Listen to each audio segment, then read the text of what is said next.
will profit if Iceland is going to be on its feet as soon as possible. In order to be on your feet, you gotta need help. 320,000 people can't set up a country again with such a mess as you have. So you need those same friends that call themselves friends in Europe in order to get a solution. And in order to get that solution, you've got to implement Plan B instead of just a money solution. And Plan B is getting everybody on the same table and be on the same level of agreement with the fact that Iceland should be helped economically. So you still think that justice has not seen the light of day in this matter? Oh, not at all, not at all. I listened into the program and heard Eva Joly and also Elvira talking about it, and they're both right in the sense that it's not a legal issue at all. Because from a legal point of view, there's a lot of things that are not quite clear. It's a question of, let's say, the basic social rights that everybody has. Why did Iceland give all the Icelanders access to their accounts, or why didn't they do it for the UK and the Netherlands? Why was in February 2008 already clear that Iceland was going bankrupt, because then the start of the emergency law was being started. So there's a lot of uncertainty, and I think everybody should sit around the table in order to get to a real solution instead of mucking around about the loans. Okay, and so you have been advocating a more sort of constructive solution. Yes. That's what you were saying on my program this winter.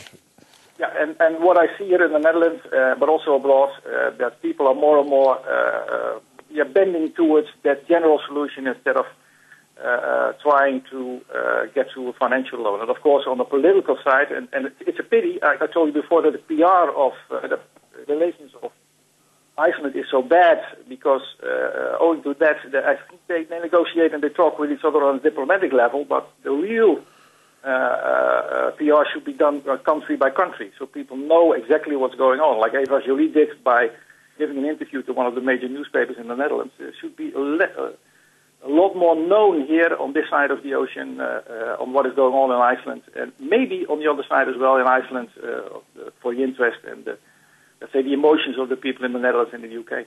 Okay, Gerard, thank you for being on this program. Við skulum fara að tala yfir móðurmálið okkar. Þau eru hérna hjá okkur, þau eru bæði stjórnsýslufræðingar, Haukur Arnþórsson og Sigurbjörg Sigurgeirsdóttir. Við ætlum aðeins að fara inn í svona nokkra svona götur af þessu sem hefur verið að gerast hérna síðustu dagana. Haukur, mér langaði að ræða við þig ákvarðanatökuna í þessu, því að hvað sem gerist þegar mál fer í þjóðaratkvæðagreiðslu á þennan hátt. Þú hefur verið frekar gagnrýninn á það. Já, ég hef verið að fylgjast með rafræna lýðræðinu síðan það kom til fyrir svona 20 árum þegar almenningur fór að tengjast lýðræðinu, fór að tengjast netinu, og það eru ákveðin einkenni þar sem að menn hafa haft áhyggjur af. Menn hafa haft áhyggjur af því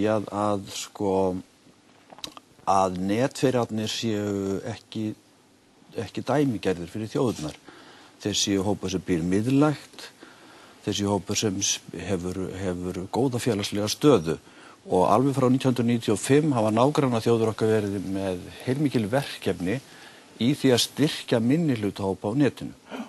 Hér höfum við svo séð netverja við erum með meira tengda þjóðin en flestar aðrar, við séð þetta þróast hjá okkur og aldrei verið eins og virkt eins og einmitt núna. Og þá sjáum við að kemur fram þessi krafa sem ég kalla takkalýðræði, og hún eiginlega tvennslags. Það annars vegar sem sagt krafa beinlýðræði sem að menn bara með einhvers konar takka ákveði hlutina, og hins vegar fellur hún svo saman við það sem að forseti Íslands hefur verið að tala með þjóðaratkvæði. Og nú erum við búin að sjá þetta verða að veruleika. Menn hafa jáfnvel talað Facebook-lýðræði, hérna að menn koma og safna saman þar og vinna einhverjum málum fylgis, en þú segir að það sem getur gerst í þessu er að múgæsing geti gripið sig. Já, ef við lítum á þessi tvö hugtök sem eins og beinlýðræði og þjóðaratkvæðagreiðslu, þá þetta ólík hugtök. Beinlýðræði ekkert notað í okkar heimshluta í að stjórna heilum þjóðríkjum. Það bara misskilningur. Það form sem enginn ætlar sér í, og það ekki krafa sko rafræna lýðræðisins í heiminum að fara út í beint lýðræði.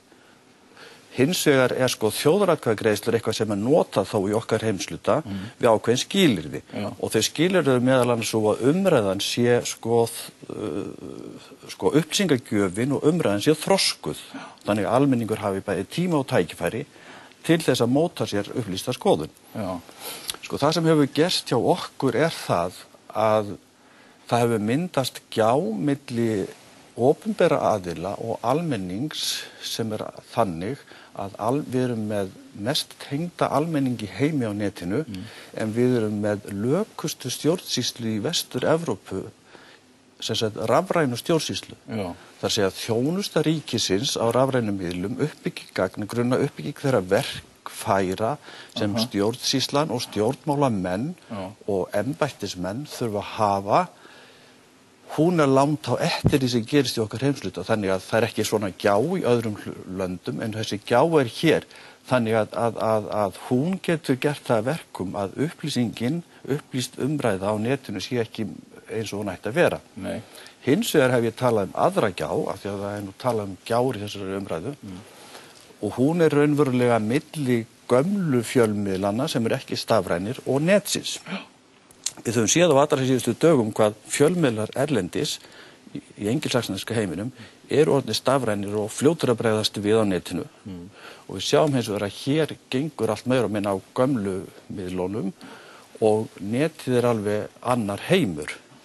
Og fræðimenn og þeir sem birta greinar þjóðfélagsmál, þeir að birta ennþá í tímaritum sem gefin út, kannski bara í sárafáum eintökum á Íslandi. Jafnvel vandaðar greinar birtast í slíkum miðlum og þannig að maður spyr sig sko, netið á Íslandi vegna þess að tveggja gjáa? Það ekki bara sko mögulegu vettvangur músefjunar við þessar aðstæður?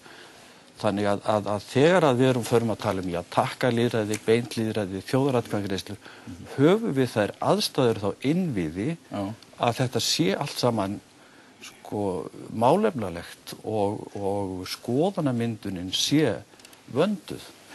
Sigurbjörg, ég ætla nú að nefna við þér svona það sem ég áður talað það þessi pólitísku leikur sem í gangi og þessi þjóðaratkvæðagreiðsla kemur inn í þetta og hún náttúrulega setur málið í mjög mikla óvissu og setur þetta allt upp í loft. Já, þá sko verðum við líka að muna eftir því að við erum að koma hér út úr afskaplega erfiðu ferli og svona þessi pólitíska atburðarás sem hér hefur átt sér stað í kringum Icesave, við erum öll að koma út úr henni móð og másandi. En það má sjá öll einkenni í þessari umræðu sem einkenna mjög átaka pólitíkina. Það eru alls konar leikir. Og þeir nánast verða til þarna, þeir hluti af þessar átakahefð og það svona eins og þessi aðferð að deila og drottna sem virkar þannig og hluti af þessar átakahefð, hún virkar þannig að þeir sem vilja eða hafa það að markmiði að ná völdum eða ná yfirhöndinni í umræðu eða í stjórn, þeir reyna að veikja andstæðinginn. Og þeir gera það þannig með því að sundra allir hugsanlegri samstöðu sem kann að styrkja andstæðinginn. Þannig að hvernig þessi deila og drottna mekanismi eða aðferð virkar, hún virkar þannig að þessi sundrungaröfl fara af stað og það allt bókstaflega gert til þess að sprengja upp hvað svo sem kemur upp. Það glundróði, það verður óreiða og það verður mikil óvissa og þegar það síðan hann á hámarki, þá koma þessir sömu sundrungaröfl og bjóðast svona til þess að leiða okkur út úr þessari óreiðu sem þau voru sjálfir með að búa til. Og þetta andrúmsloft sem skapast í þessu svona pólitískri atburðarás sem við erum hugsanlega að fara inn í núna og ég held að það sé mikilvægt að fólk komi auga á þetta, komi auga á þessa prósessa eða þessa ferla, vegna þess að þegar þú spurði ykkur hvort hann taki þátt í svona eða sé hluta þess að hann neitar þessu auðvitað, það vill enginn gangast við svona. En þú hefur öll einkennin, við höfum öll einkennin hér á því að svona leikir eiga sér stað. Þetta það sem að gerast og hluti af þessu það að þetta lokar, til dæmis eins og í þessu tilfelli, þá sem hugsanlega vilja breyta skoðum, þá sem hugsanlega vilja fara inn í nýtt ferli, þetta lokar það svolítið inni af hverju Jú, það vegna þess að þetta virkar svona svolítið eins og eineltisferli, eineltismekkanismi.